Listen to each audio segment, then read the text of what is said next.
télévision Futur Média, la TFM. Merci d'avoir répondu à notre invitation, M. Demba Kandji. Bonsoir. Bonsoir, M. Diop. C'est moi qui vous remercie. C'est un plaisir de vous recevoir. C'est un plaisir de vous recevoir. Vous êtes le médiateur de la République. Le dernier bulletin d'information trimestrielle de la médiature est consacré à un chiffon rouge, la question foncière, dont vous dites qu'elle occupe une place prépondérante parmi les réclamations de toute nature reçues par la médiature de la République. Pour la période, par exemple, allant du 1er janvier au 31 mai 2024, les réclamations restent dominées par les questions foncières qui portent sur 28,8% des affaires en cours. Quels sont les éléments qui nourrissent ces conflits fonciers, monsieur le médiateur? Oui, les conflits fonciers, je vous remercie d'abord de m'inviter. Et je voudrais peut-être avant tout m'incliner devant la mémoire de Matar Diagne, notre collègue, merci beaucoup. Qui vient de vous quitter, sur qui on a vraiment fait pleuvoir beaucoup de louanges. Merci. Dieu l'accueillir en son paradis. Amen. Voilà, pour répondre à votre question, je pense que les questions foncières, aussi bien chez nous que dans les autres administrations compétentes, ça occupe peut-être le gros volume du contentieux, en tout cas des réclamations. Chez nous, nous sommes déjà en mi-2024 et nous sommes presque à 30%. Ah, quand même. Imaginez ce que ça sera à la fin au 31 décembre. Et il s'y ajoute surtout la récurrence des réclamations venant du milieu rural en période hivernale. Quand c'est peut-être le moment de préparer les champs, de faire les semis.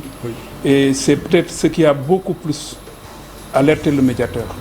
Il y a beaucoup de réclamations qui nous viennent des zones rurales. Oui, le phénomène est beaucoup plus accru en milieu rural. Il est très accru. Parce que en milieu urbain, on peut se dire qu'il y a un conflit. Les conflits sont arbitrés par des tribunaux assez proches, des administrations et autres. Il y a une réglementation, ce qui n'est pas tellement le cas en zone rurale. Et bien entendu, l'État s'emploie à bien réguler tout ça. Il y a des administrations comme le Procasef et d'autres structures qui s'occupent à mailler le territoire, à créer un cadastre rural et autres. Mais nous n'y sommes pas encore aujourd'hui. Les gens aujourd'hui, ils occupaient la terre jusqu'ici au titre du domaine national. De la loi de 1964. Oui, c'est une loi qui date de 1964 quand même. Elle est vieille, mais c'est la loi qui est actuellement en vigueur et nous devons tout faire pour la respecter. La terre, pour la majorité des terres, c'est le domaine national qui régit. La loi sur le domaine national. Et en zone rurale aujourd'hui, l'occupation, la possession de la terre en vue d'un usage est en train de se transformer en droit, disons, d'aliéner la terre. Bien sûr. Les populations ont tendance à dire « ça me souffle même là ». Et pour telle ou telle raison, ils sont en train de vendre, ce n'est pas des ventes en réalité, parce que c'est des ventes arbitrées par un conseil rural est entériné par une autorité administrative. Oui, et on l'a vu récemment encore dans le journal tout à l'heure, et c'est un phénomène national. C'est vrai qu'il est beaucoup plus accru. Vous voyez comment ça vous revient. C'est exactement à ce rythme que ça vient chez le médiateur. Absolument. Les populations, aujourd'hui, l'État peut-être est en train de faire des études là-dessus, et en tout cas, nous attirons sa vigilance sur ça. Vous savez, la migration aujourd'hui, la migration irrégulière. En tout cas, pour la plupart des cas, ça vient de là. Les gens vendent leurs terres et prennent les pirogues. Ça, c'est des communautés qui s'organisent. Je pense que ça échappe un peu à l'État, mais les autorités compétentes devraient quand même prendre à bras le corps cette question. Voilà, prendre à bras le corps justement. Et tout le monde s'accorde à dire, M. Demba Kandji, que la problématique foncière est une bombe à fragmentation, à maturation, dont la déflagration pourrait être dévastatrice. Et j'ai envie de vous montrer ces images que vous avez vues peut-être à la résidence des Lacs Roses. Ces maisons faisaient partie, vous le savez, du programme des 100 000 logements de l'Ancien Régime qui ont été envahis par des populations environnantes.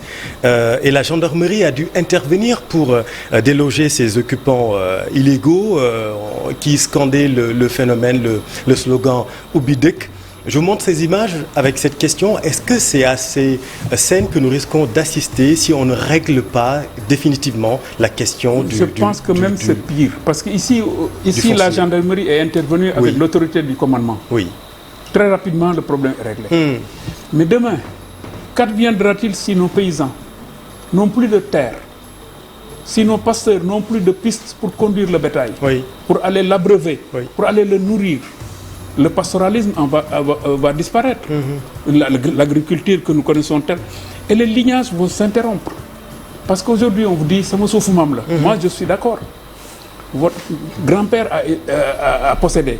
Il vous l'a transmis avec avec sérénité. Vous devez transmettre à quelqu'un. C'est une chaîne qui ne doit pas s'interrompre.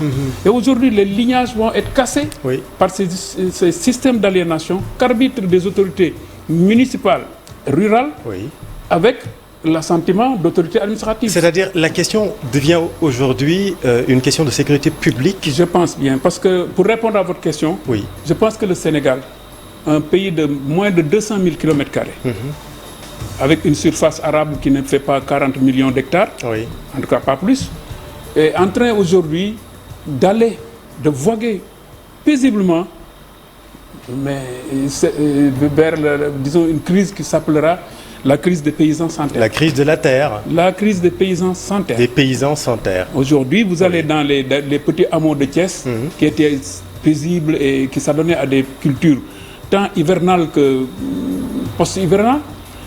Mais ces gens, maintenant, ils vivent dans des habitations en hauteur. Parce qu'alentour, tout a été vendu. Tout a été vendu. Vous allez dans la vallée un peu du Bangac, vous verrez ces populations. Vous allez tout juste derrière Thiès, vous ne voyez que des murs de clôture. Ce sont des spéculateurs qui, le long de l'autoroute, qui se déploient, investissent. Vous parlez effectivement de l'urbanisation de la ville de Thiès. Ce n'est même pas une urbanisation, ils achètent des champs agricoles, des champs de culture qu'ils cultivent. Carrément. Et le plus grave au Sénégal, c'est que ce sont des conseils, disons des conseils ruraux, qui arbitrent ces ventes. Ce qui n'est pas leur vocation. Ce sont des autorités administratives qui entérinent, parachèvent ces ventes. Exactement. Ce qui n'est pas le cas.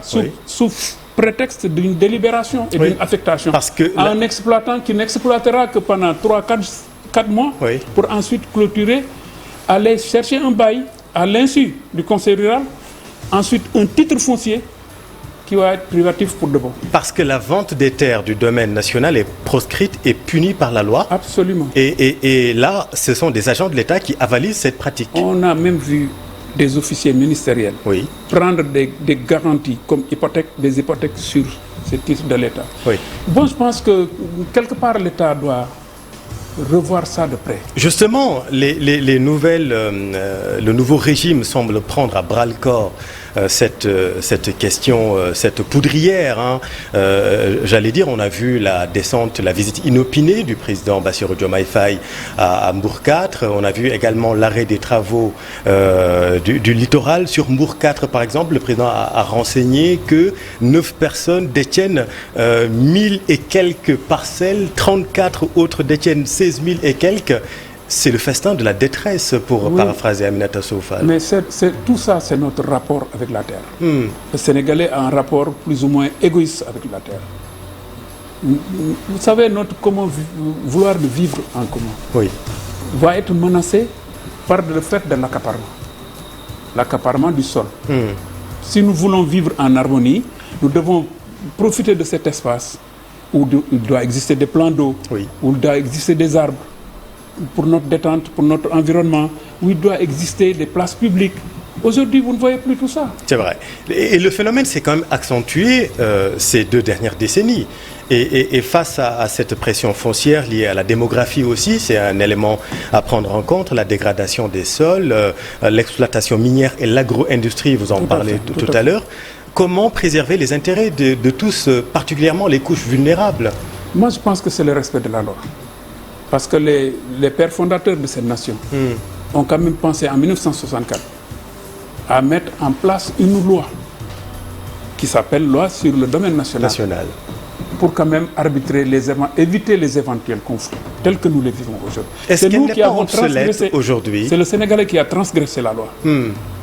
par souci, par cupidité parfois, hein, par envie de s'enrichir, oui. Et aujourd'hui qui nous a amenés à cette situation. Je pense qu'un jour ou l'autre, l'État aura arbitré, devra arbitrer plus d'expropriation pour cause d'utilité publique pour même ces projets qu'autre chose. Mais est-ce qu'il ne faudrait pas quand même revoir la loi, parce que vous le rappelez, elle existe depuis 1964, et pourtant des recommandations sont formulées dans le document consensuel entre le CRAFS et le cadre de réflexion d'action sur le foncier au Sénégal et la Commission nationale de réforme foncière remis au président Macky Sall en 2017. Ça n'échappe pas à l'autorité qu'il est nécessaire aujourd'hui de relire la loi.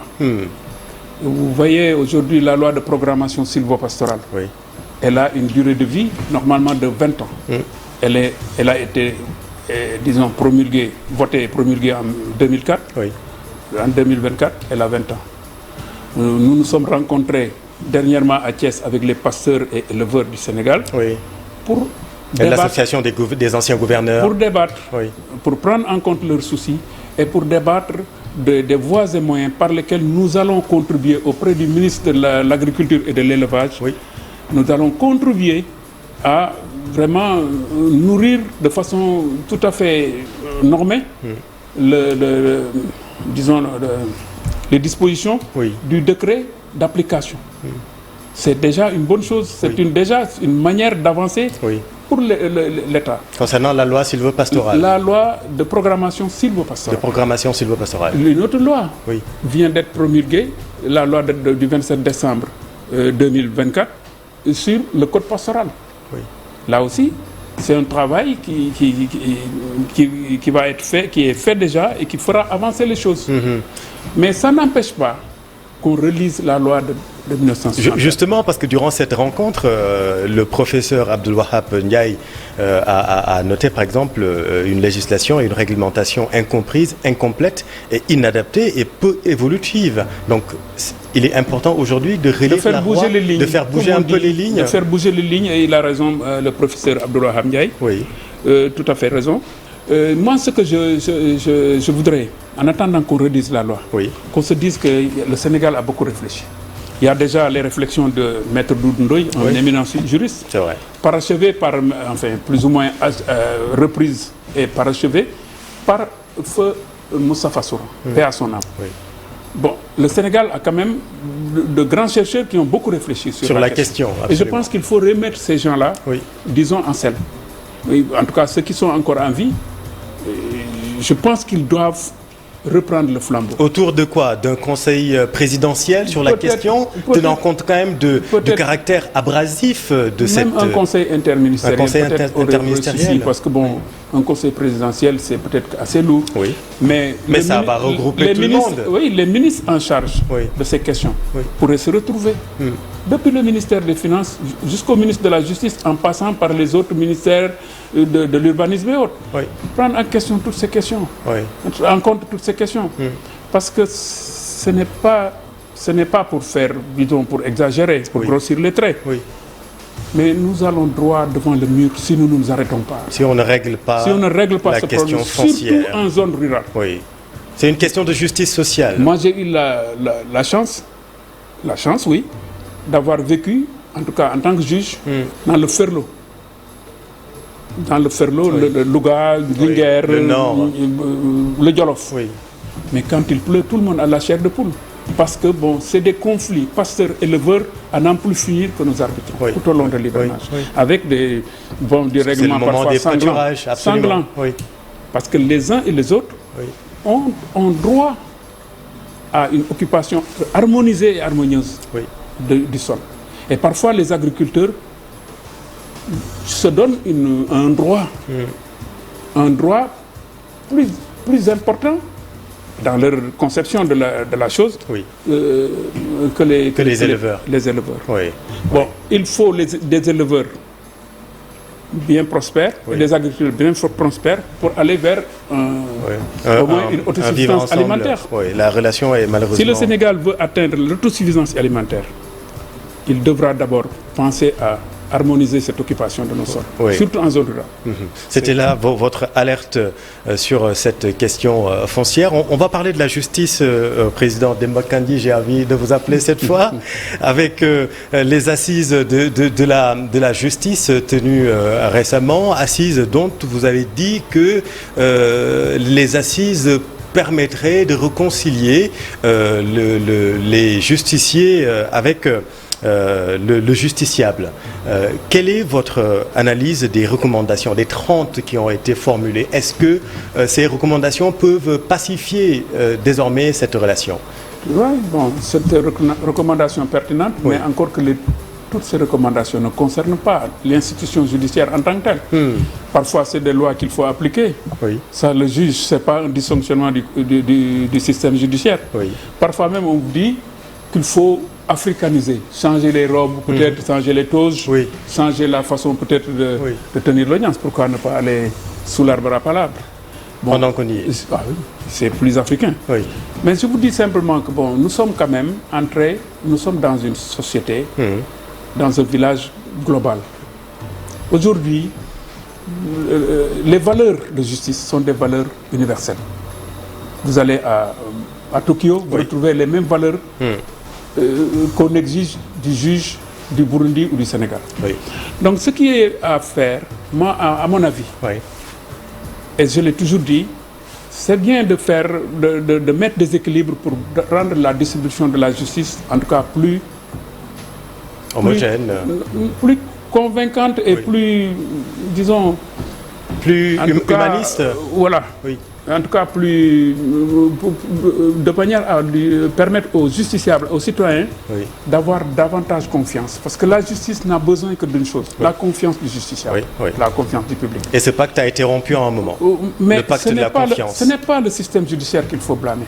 Moi, j'ai toujours dit, et les juristes sénégalais qui lisent la Constitution savent que depuis 1962, avec la réforme constitutionnelle de 1962, suite aux événements que vous connaissez, entre le vice-président du Conseil, le président du Conseil et le président de la République, Dia Senghor. Depuis cette révision constitutionnelle de 1962, on a mis la justice sous éteignoir, en enlevant au Conseil supérieur, qui est l'organe de régulation et l'organe de veille sur l'indépendance de la magistrature, on lui a enlevé son autorité. L'organe a cessé, avec la réforme de 1962 de la Constitution, a cessé d'être le conseiller du président de la République, garant de l'indépendance de la justice, et en même temps,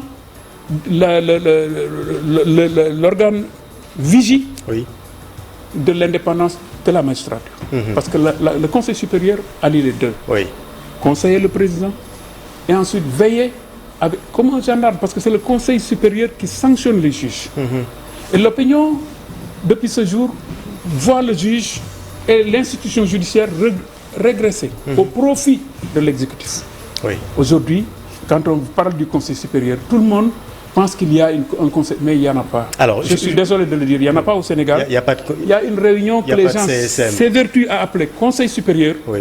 Mais le Conseil supérieur en tant que tel n'existe pas. Mais raison pour laquelle tout le monde appelle à cette réforme, justement, il y a des consensus, mais il y a aussi des dissensus dans le document. Et le Conseil supérieur de la magistrature, aujourd'hui, le débat qui est agité, c'est la présence ou non du président de la République.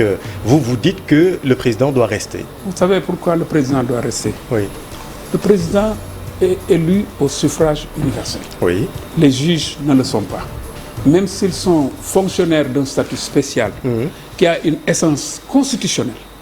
Parce que c'est la Constitution qui dit que les juges sont indépendants. C'est la Constitution qui affirme la séparation des pouvoirs. Tout ça pour l'équilibre de l'État. Le président doit rester. Parce que ceux qui disent le président influence les nominations, ils ne savent pas. Le président ne peut pas influencer en Conseil supérieur une nomination. Ça n'a jamais été le cas. Jamais. Depuis 1962 à nos jours, ça n'a jamais été le cas. Moi, je n'étais pas là en 62. Mais j'ai fait 10 ans au Conseil supérieur. Mais quand les juges ne s'accordent pas, le président a toujours cette élégance qui lui permet de dire on met la mesure de côté, on l'appellera une autre fois. Très souvent, on ne l'appelle plus.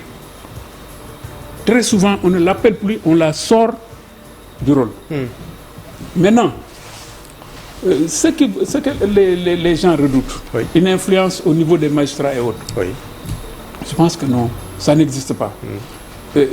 Parce que le président de la République, il peut nommer un général d'armée, il peut nommer un directeur d'une grande administration, il peut nommer un conseiller, n'importe qui par décret. Tout le monde par décret, civil et militaire, sans demander l'avis de personne, sauf un magistrat.